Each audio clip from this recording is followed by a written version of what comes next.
It's July 6th here in Seoul, and I'm Kim Dami. We begin with these stories making the headlines at this hour, starting with Japan's Fukushima wastewater release that could be as early as next month. The IAEA and South Korea will carry out a joint examination of the wastewater and release a report later this year. And Japanese reports say the two leaders of South Korea and Japan could sit down for a summit next week. U.S. Treasury Secretary Janet Yellen is heading to China today for a 4-day visit. Her first trip to the country as a U.S. Treasury Secretary will be Washington's latest attempt to smooth U.S.-China relations. And a rare summer storm has struck the Netherlands and Germany with winds of up to 146 kilometers per hour, leaving 2 people dead and creating traffic chaos. Japan is purportedly set to begin the release of the Fukushima wastewater into the Pacific Ocean as early as next month. The Prime Minister Kishida himself will reportedly explain the release plan to President Yoon on the sidelines of the NATO summit next week. Our Peunji reports. The Japanese government has reportedly started to discuss plans to release wastewater from the Fukushima power plant into the Pacific Ocean as early as August. That's according to the Nikkei Shimbun on Wednesday, a day after the International Atomic Energy Agency released a comprehensive report confirming the safety of Tokyo's discharge plan. The UN Nuclear Agency said that following a 2-year review, it finds Japan's plans to be consistent with international safety standards. The IAEA said its report is not a recommendation and that the agency is not in a position to approve the discharge. It said whether to release the water or not is up to the Japanese government, using the phrase national decision. And what this means is that the person that has the right within the legal system can make that decision. But the controversial plan has sparked anxiety and anger at home and abroad, as local fishermen in neighboring countries such as South Korea and China have been strongly protesting against the plan. The Japanese government will likely ask for more support. Japan will continue to provide explanations to the Japanese people and the international community in a sincere manner based on scientific evidence and with a high level of transparency. Japan's Mainichi Shimbun reported Wednesday that President Yoon Suk-yeol and Japanese Prime Minister Fumio Kishida will sit down for a separate bilateral meeting on the sidelines of the NATO summit in Lithuania next week. It added that Kishida will likely explain the safety of Japan's plan to discharge Fukushima wastewater into the ocean and ask for South Korea's support and understanding. Peunji, Arirang News.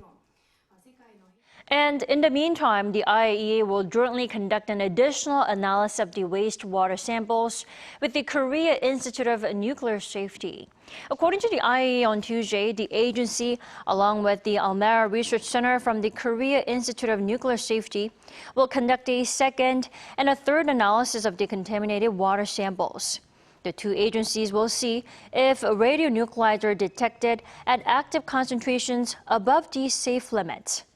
It will also see if it matches the results released by TEPCO, and the results are set to be announced in the second half of the year. The South Korean government says the IAEA report should be respected while remaining cautious, saying that South Korea will make its own review of the report. Our political correspondent Lee Si-hoo tells us more.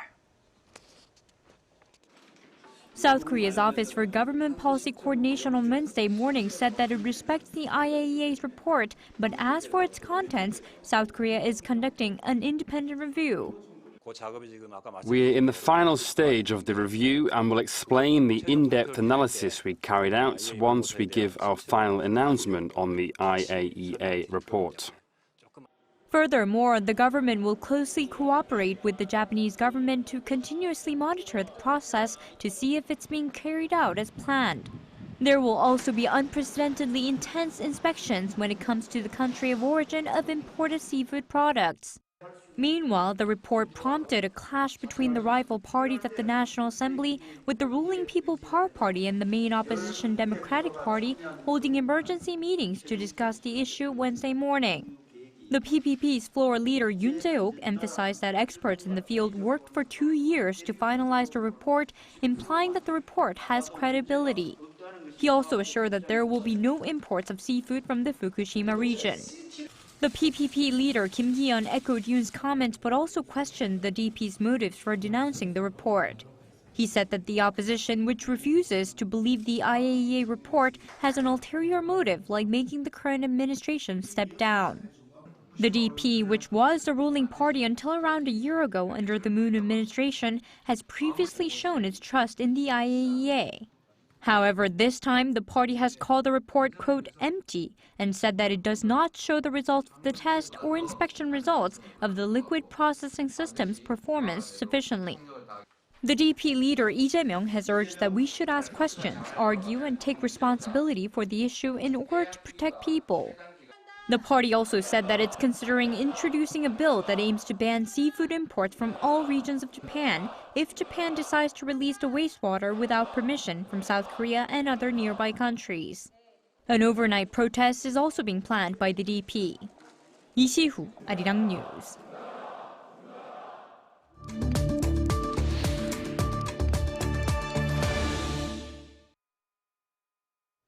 Now, speculations are high that Japan will go ahead with the plan next month.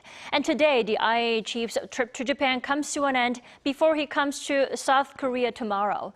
For more on the issue, we're joined by Mr. Walter Sim from the Straits Times this morning. Welcome to the program. Thank you for having me. Walter, first off, according to Japanese reports, Japan will push ahead with the release next month, August. Now, how likely is it that Japan will do that? I mean, why is Japan trying so hard to start the release this summer in particular? Well, Japan has been saying for months that the discharge will begin around summer. There are some conflicting reports in Japan as to when this actually will start. It could be in August, like the Nikkei reported, but it might also be slightly pushed back given that municipalities in northeast Japan are gearing up for local elections, and there are fears on the impact of summer tourism as well in the region. Nonetheless, I think the IAEA final report, which is at 129 pages long, that Japanese Prime Minister Fumio Kishida received on Tuesday was the game changer, given that it vouched for the plan's safety. All the necessary equipment is also in place at the site. As for why this summer, well, space is fast running out at the Fukushima Daiichi nuclear plant. There are currently more than 1,000 storage tanks. There are more than 1.3 million tons of water. Water is still being accumulated every day. These tanks are nearing full capacity, and plant operator TEPCO says there is no more space to build new tanks. And this space, TEPCO says, is needed for the decommissioning process. And this process is expected to be completed only around 2051. And if the water is not dealt with, it could be further delayed. So I guess this is why there has been some urgency in releasing the water. And Japan is saying that this needs to be done starting this summer. Then let's say the wastewater does get released next month, and how is Japan actually planning to oversee the years-long process? Well, rather than years long, I guess it's decades long, since the discharge, when it starts next month, is expected to continue until the full decommissioning of the plant, which, as I said earlier, is expected only around 2050s. So Japan is promising transparency. Prime Minister Fumio Kishida is also going to ramp up diplomacy and provide scientifically backed explanations throughout this process. The IAEA yesterday also set up a permanent office in Fukushima. It says in its report that it is going to provide live online monitoring of the process on its website, and it will continue to conduct random interlaboratory tests of the impact on water in the Pacific Ocean. Right. And also this week, the IAEA chief, Rafael Grossi, visited the Fukushima nuclear plant and met with Japanese fishermen who are strongly opposed to the plant. Now, Walter, how successful do you think his trip to Japan was? I mean, do you think the trip and the report were convincing enough to persuade those who are against the release? I mean, and also, what's the public sentiment in Japan at the moment? Well, interestingly, when you talk about public sentiment, it's actually quite split. The general public, according to several media surveys over the weekend, the general public is in support of the release of the water. But of course, this sentiment shifts drastically when it comes to the northeast region, where the release of the water would have a direct impact on their day-to-day lives. You asked how successful do I think the IAEA chief's visit was? Well, it was successful in the sense that he managed to complete all that is on his to-do list. He handed over the report, he oversaw the launch of the office in Fukushima.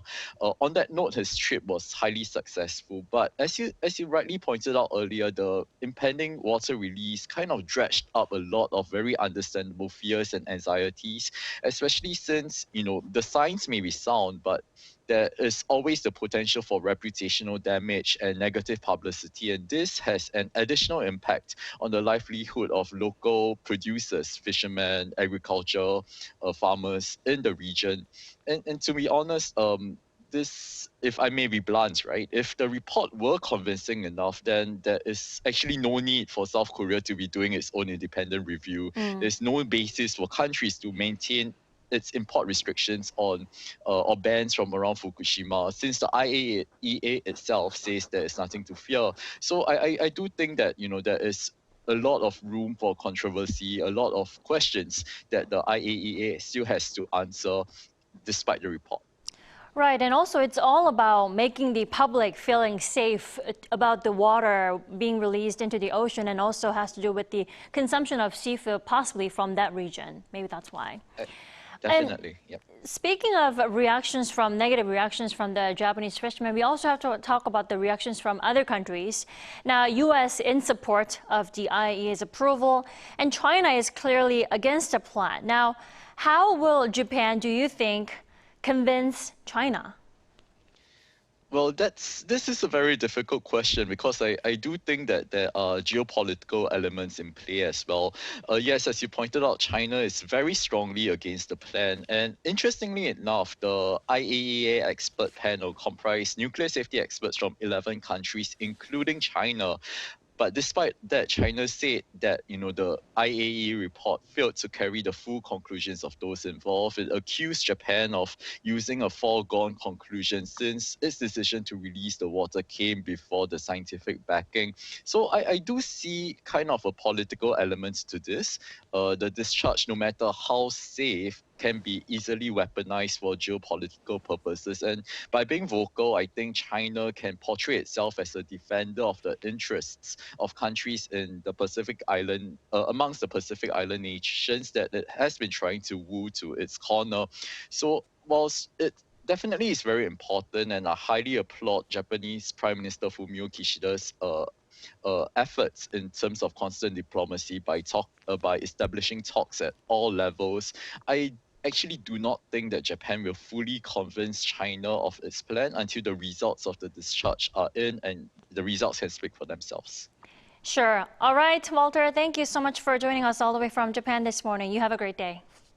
Thank you very much.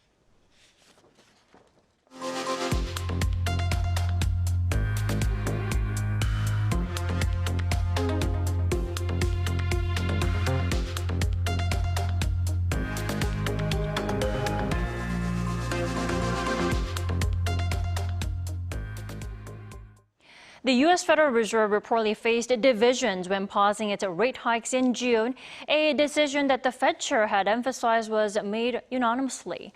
The minutes from the Fed's June meeting released on Wednesday show, while almost all officials deemed it appropriate or acceptable to keep rates unchanged, some would have supported a quarter-point increase.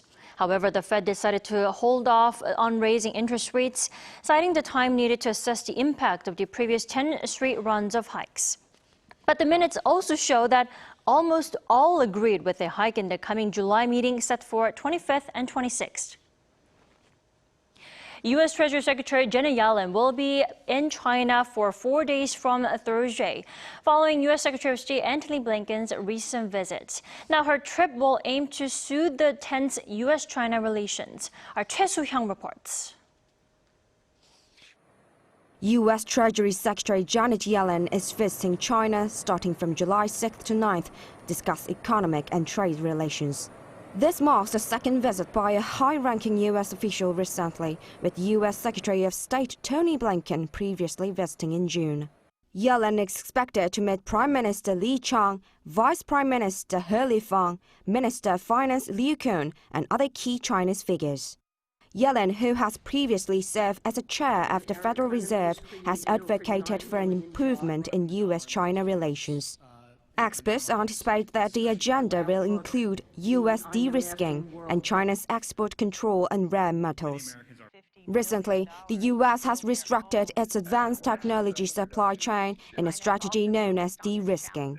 In response, China has retaliated by imposing sanctions on the U.S. semiconductor company Micron since May in order to strengthen its negotiation power.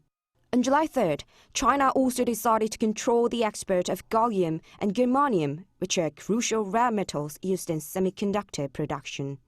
Secretary Yellen's visit to China could have significant importance for the future direction of competition and conflicts between the U.S. and China. Chinese media outlet Global Times have stated on Wednesday that there should be specific discussions on how to address the issues that have harmed the development of economic and trade relations between the two countries. Choi Soo-hyung, Arirang News. Now, over in the Netherlands and Germany, the two countries were slammed by a rare summer storm on Wednesday, killing 2 people and paralyzing air travel and train services. Lee Sin-jae with more. Packing howling winds of up to 146 kilometers per hour, Storm Polly brought hurricane-force winds to Western Europe, slamming both the Netherlands and Germany on Wednesday. According to the Associated Press, the storm has taken the lives of 2 people, a 51-year-old woman in the Netherlands and a 64-year-old woman in Germany. Polly is said to be one of the most powerful summer storms to impact the Netherlands in 50 years, leading to the cancellation of some 400 flights from Amsterdam's Schiphol Airport, one of Europe's busiest hubs. Rail service was also severely impacted across the northern part of the country.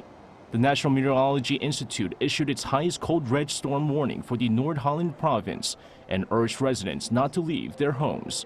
The German Weather Service meanwhile issued a level 3 red warning, the second highest level for northern parts of the country, including Hamburg. The powerful winds have also toppled dozens of trees in Amsterdam, damaged cars and houseboats, and injured several people. The number of fallen trees rose due to them becoming brittle from an unusually long dry spell in May and June. Downed trees also led to a highway north of Amsterdam being closed, while tram and bus traffic was heavily disrupted in the capital. Winds have eased up a bit, with the Royal Netherlands Meteorological Institute downgrading the storm to code yellow. The storm is considered quite rare for this time of year, as windstorms like Polly are usually seen during the late autumn to early springtime period. Lee Seung-jae, Arirang News. Summer heat is back after all the monsoon rain here in South Korea. Now that means it's beach season for an escape from the sizzling temperatures. Our Song Yu-jin went to Gyeongpo Beach, one of the first beaches to open this summer. With temperatures jumping as high as 35 degrees Celsius this week in South Korea, it's time to cool off from the sweltering heat. Beach season is finally here for people to enjoy some fun in the sun.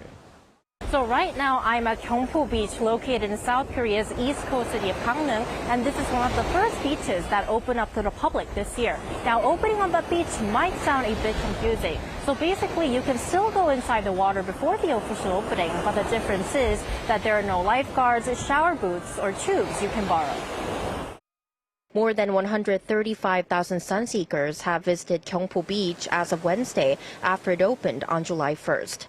This is a 30% drop compared to last year's early days, but that's because the beaches had opened earlier.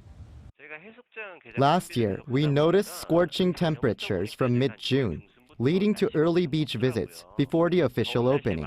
Because we were concerned for visitors' safety, we opened the beach a week earlier this year.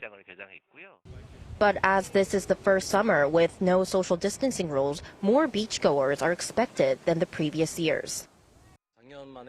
I can definitely see more people than last year, and no one is wearing masks this year. I can really feel that COVID-19 is over. For our generation, Gyeongpo Beach was the #1 travel spot. The scenery is still amazing like before, and I remember bringing my kids swimming when they were young. Throughout this week and next, a total of 264 beaches across the country will join the party until they close late next month. So if you're looking to cool off this summer, it's time to grab your shades, put on some sunscreen, and hit the beach. 송유진, 아리랑 뉴스, 강릉.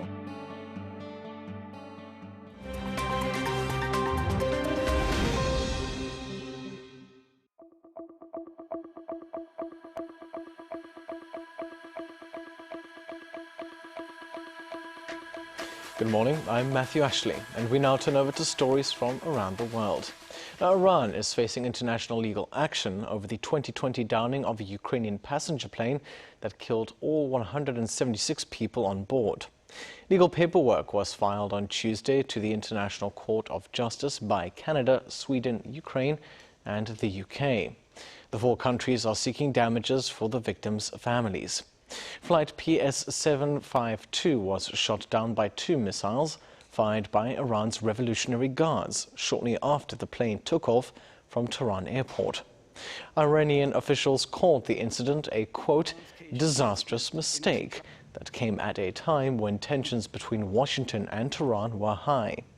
It said its air defense unit had mistaken the Boeing 737-800 for a U.S. missile.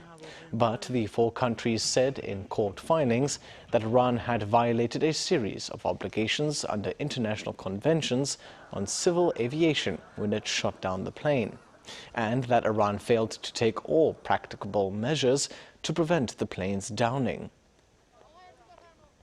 Moving over to France now, 16 people were arrested in connection to urban violence on Tuesday evening as the recent unrest in the country subsides.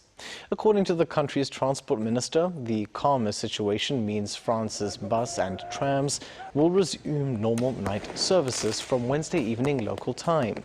They were ordered to stop operations from 9 p.m. throughout the country over fears of arson attacks. France saw almost a week of violent protests following the killing of a teenager by a police officer during a traffic stop on June 27th in the Paris suburb of Nanterre.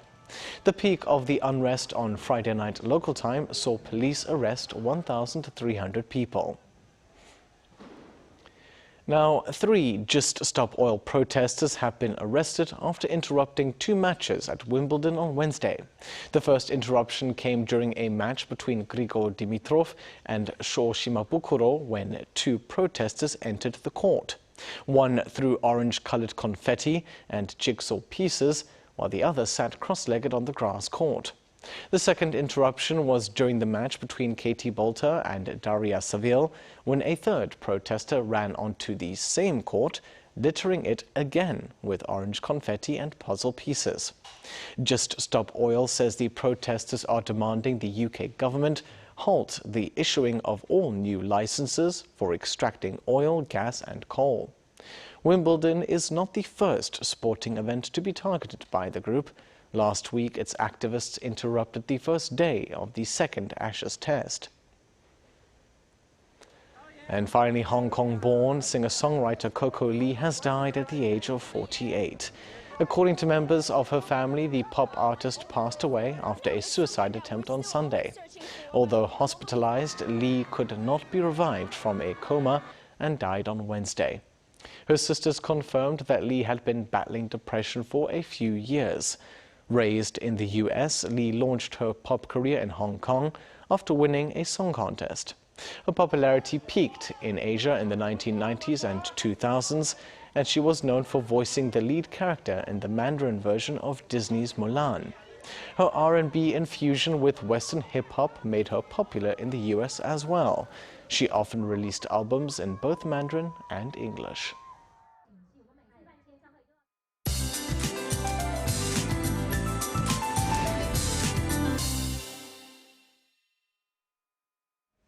Good morning. Those of us in the central parts of the country had some comfortable afternoon temperatures yesterday, and now we need to brace for sweltering highs that are going 2 to 5 degrees higher than yesterday. Daegu and Gyeongsangbdo provinces will have searing heat under mostly sunny skies. So a heat wave advisory has been issued for southeastern regions, while some parts east of Gangwon-do and Gyeongsangbdo provinces are under a strong wind advisory. And with the heat waves pouring, it's important to stay sun-smart as well. Those in the South Coast regions, Busan, Gwangju, and Jeju face an extreme UV risk this afternoon. In Gwangju sees a high of 33 degrees, Chuncheon at 31 degrees Celsius this afternoon. That's Korea for you, and here's a look at the international weather conditions.